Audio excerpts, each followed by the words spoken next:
Chismis Gabaglita! With Tita Cora and Kapitana Sisa.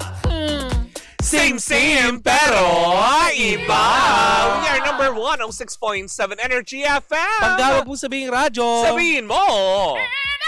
Yan! Isang magandang umaga pa rin po, Metro and Mega Manila. Hello pa rin po sa inyong lahat. Kayo patuloy pa rin pong nakatutok sa Baklitas. Ako po si Kapitana Sisa. At ako naman si Tita Cora. At ano pa rin ang Baklitas. Wow! Hello po sa inyong lahat dyan. And of course, kay Chokoy. Oh. Diba? Si Chokoy Ganjongko. Mama Sapanov sa Portepor yan. Oo, kanina pa yan. Ay, Mare, ikaw ba'y napadaan ka na ba? Ikwento ko lang sa'yo. Kasi kahapon, na-stuck ako dyan sa may Mabini Bridge.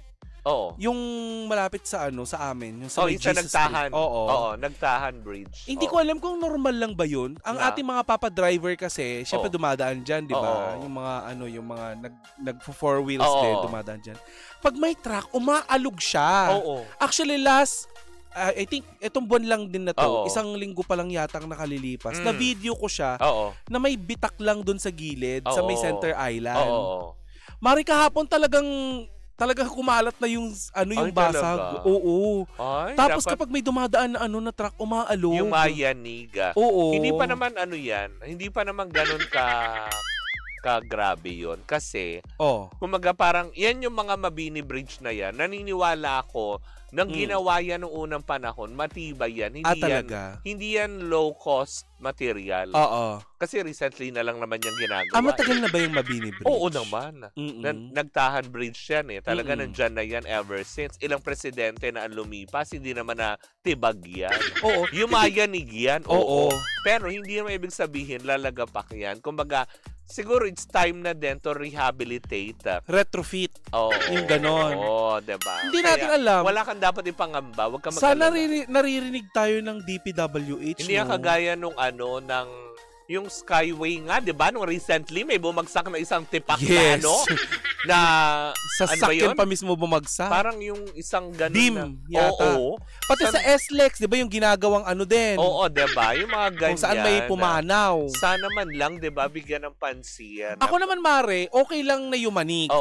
Ganun. Kasi may mga bridge talaga daw na may suspension keme. Meron. Para nang sa ganun, kapag nagkaroon ng lindol, is crash resistant? Oo. Earthquake. May earthquake proof. Ganun yata. Inaalala ko lang kahapon, yung bitak talaga sa gitna. Ang lala. Ayan, nasa TikTok ko yan. Diba, na nakakaloka. Pero hindi naman. Kumaga parang nire-rehabilitate lang din yan. Parang dating ginagawa nila sa Pandacan Bridge. Diba, nire-rehabilitate yung isang lane, tapos yung kabilang lane na naman. Diba, yung mga ganong aspeto.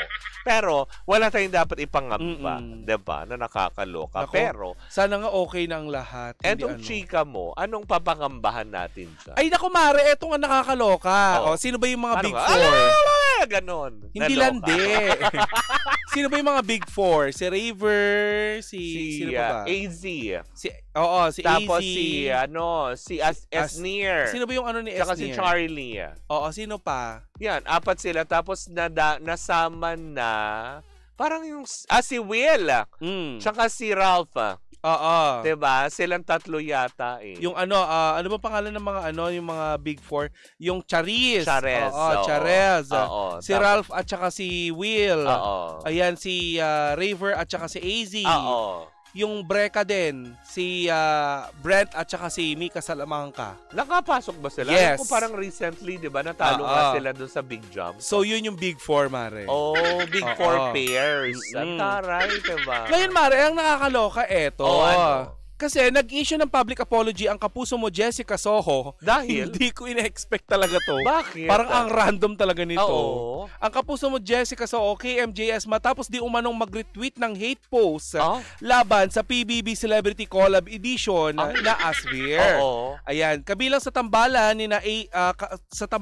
sina AC Martinez at River Joseph sa mga nakapasok sa Big Four sa latest edition ng PBB. Correct. Pero may mga netizen na pananawagan na hindi pagboto at pagsuporta sa ASVIR. Ito na ang laman ng retweet ng KMJS. Ayan, pinakita nga kanina. Ayan, ano nga muna. Ayan, yan.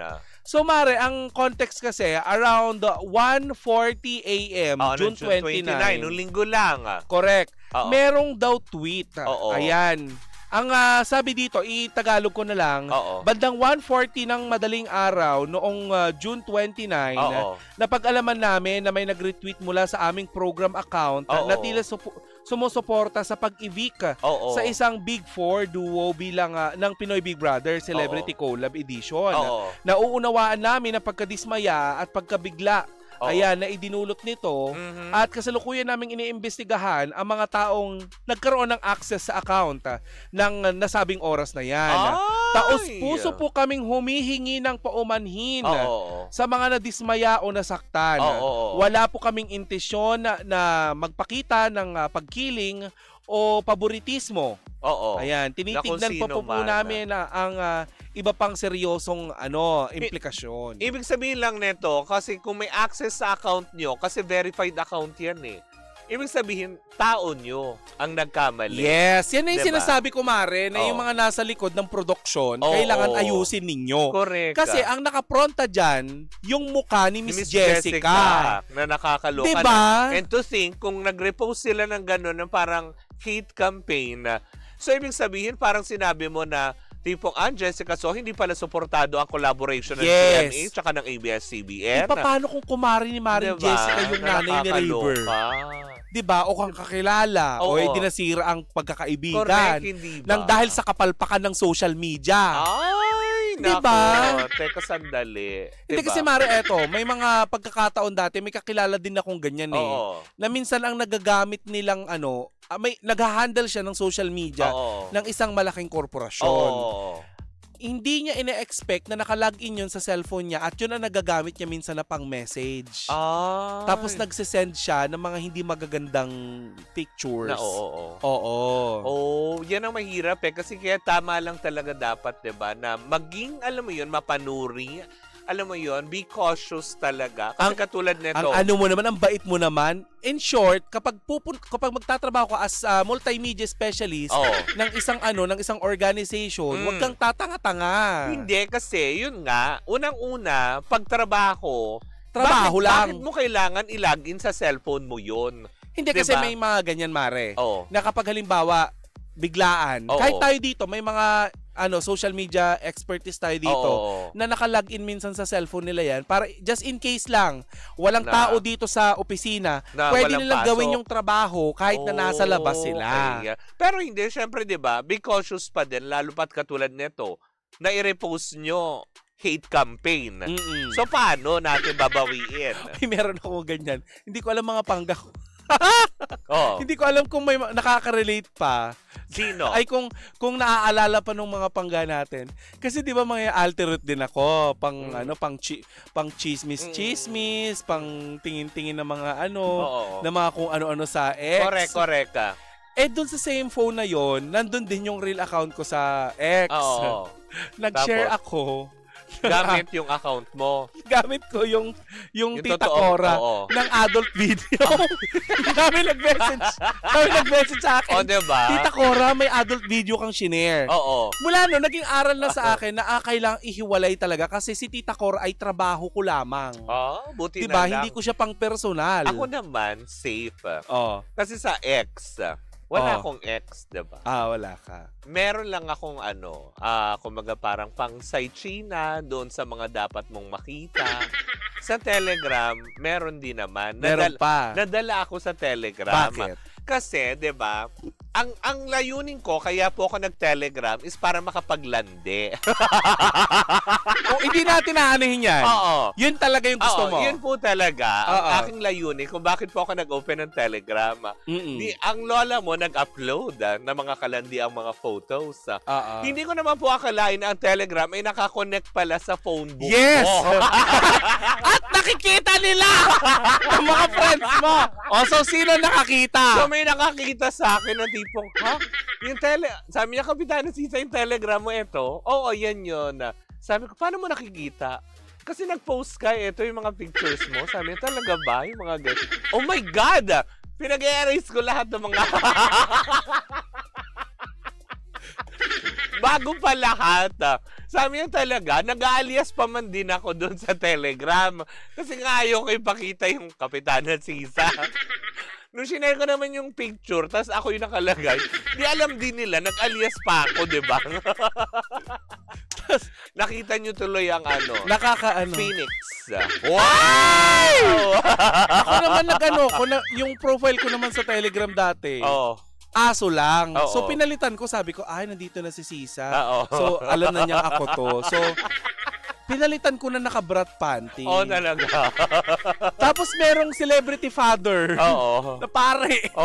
Na nag-message sa'yo. Naka-message ko sa Telegram dati. Naka-connect nga talaga pala. Diba? Hindi niya ako pinuna. Pero nandiri, gano'n. Yang iya ako, ate. Kasi naman magpantit bra ka lang eh. At saka walang ulo yun, nakapantit. Gusto ko yung hihikab ka sana pero hinigit mo. Hindi, binalik ko. Talent yan eh. Diba? Pero yun na nga. Pero sa KMJS, yun, sa KMJS, tingin mo tanggal sa trabaho yun? Feeling ko.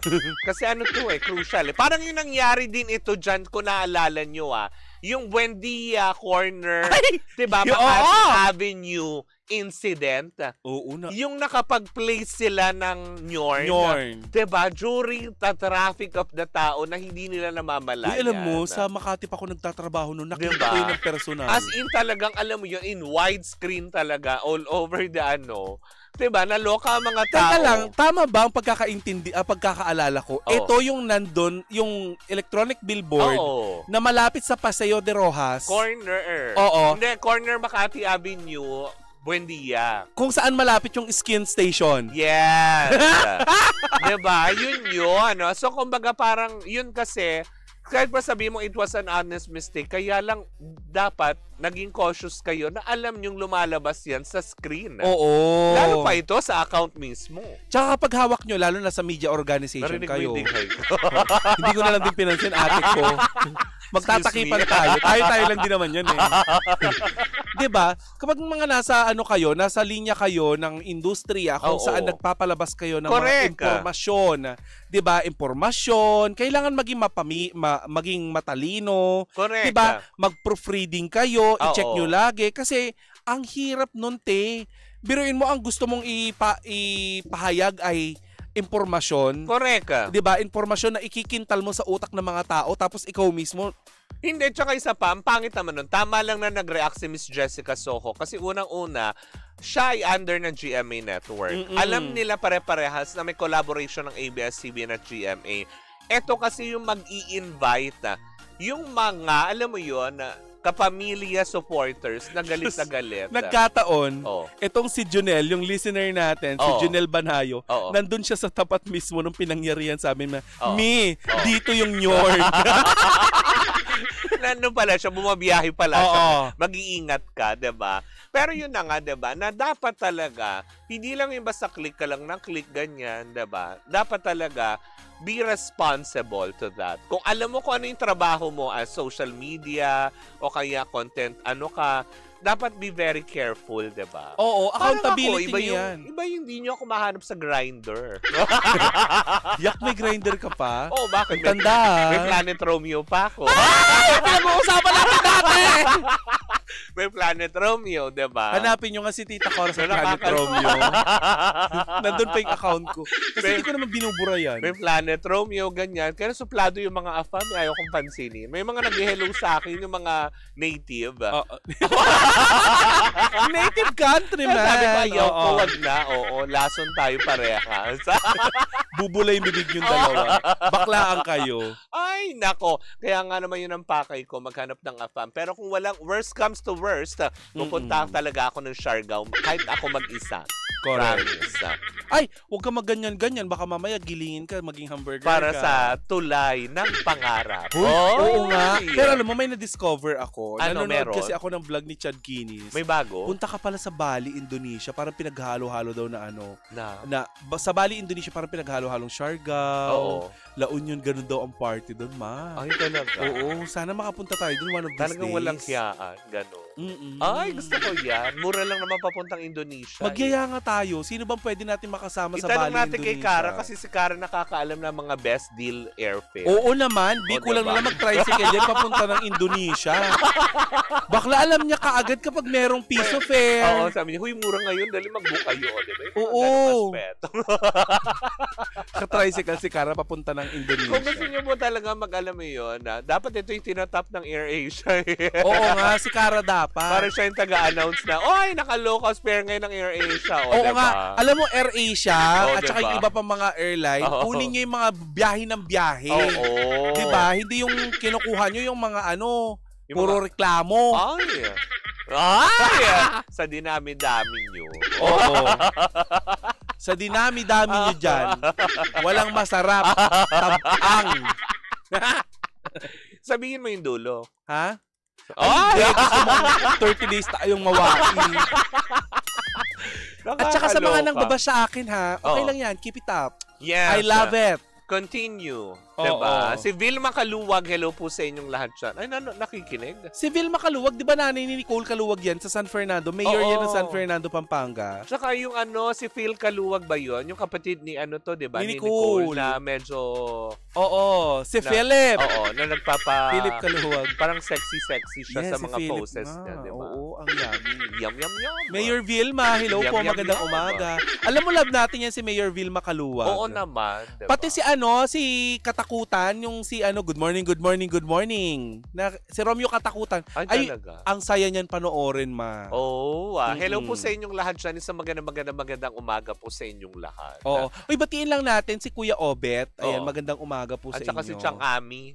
Diba? Watching from Baguio, sabi ni ito, Chokoy. Nasa Baguio ka? Wala kang trabaho, Chokoy? Oo nga. Nakakaloka. Happy Aral Tuesday morning. Advance congratulations po pala kay Mayor namin na si Vilma Kaluwag at Vice Mayor Aurelio Brent Gonzales. Oo. At sa mga ng vote straight. Oo. At saka batiin lang natin. Uy, parang ngayon yung inauguration nilang lahat. Yes. Diba? Mayor Isko Moreno, hello po, magandang umaga. Hello po. And of course, Francis Zamora, ang mayor natin dito sa San Juan City. Hello po sa inyo. At ang kapatid ng ating chair sa sa MTRCB. Correct. Ayan. Si Vice Mayor Gian Soto ng Quezon City. Mayor Joy Belmonte! Mayor Joy! Alam mo, natutuwa ako pag ganyan yung ang taray na yung mga binabati natin. Alam mo yung mahal na mahal sila ng taong bayan. Minsan wala na sila masyadong kalaban. Truly, madly, deeply. Hindi ba? Ibig sabihin lang talaga. Pero nakita mo ba yung damit ng Lala Soto kagabi? Sa pinost niya. Talaga ba? Wala, nakaputi lahat ang pamilya. Siya lang ang naka-blue. In fairness. Pia words ba? Oo. Blue cheese po kayo dyan. Kayo po yung star ng Pasko dyan. Naloka. Tama ba sinabihan ko ng blue cheese si ate mo? Kasi naalala ko nga pala, iba pala yung amoy ng blue cheese. Oo nga. Uy, Chair Lala ha. See you soon. Namimiss ka na ng baklita. Kaya nga.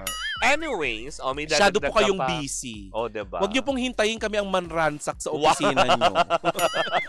May dadagdag ka pa. Wala na. Sana lang ay magtanda na kung saan man mapadpad. Yung social media admin ng kapuso mo Jessica Soho sa nangyari na ito. Sana naman KMJS, wag niyong tanggalin kasi baka hindi naman niya intensyon. Alam mo yon, may mga lutang moments din naman tayo, 'di ba? Pero in every action kasi there's consequences. Oo, Diyos ko, meron mga ganyan, ang dami na rin ginagawa pero hindi pa rin natatanggal. Hindi. Sa ibang trabaho, 'di ba? Pinagbibigyan. Correct. Kaya namimihasa. Tumigil ka, nag-react lang naman ako. Oo, kasi ganyan ka kapag safe ka eh. Susuntukin kita eh. Siya, magpaalam na tayo. Anyways, bago pa pumutok ang bulkang Mayon sa bibig ko ulit. Magpapaalam na kami mga pangga, bukas po magkarinigan, magkapanooran na naman tayo muli po. Ako si Kapitana Sisa. At bago ko magpaalam at magpakilala ha, yung mga pangga natin na may sipon at saka ubo dyan, please lang, wag na kayo mag-spread. Kung alam nyo makakahawa kayo sa mga katrabaho nyo, baka pwedeng umabsent na muna kayo. Total naman may sick leave naman. Total may sick leave naman. Huwag kayong daot. Diba? Tatrabaho yung mga tao. Ito po si Tita Cora na nahawa ng sipon at saka ubo. And we are still same pero iba. Tuloy-tuloy pa rin po ang ating tugtugan. Siyempre, dito po lamang yan sa number 106.7 Energy FM. Panggawag mo sabihin radyo. Sabihin mo! Energy!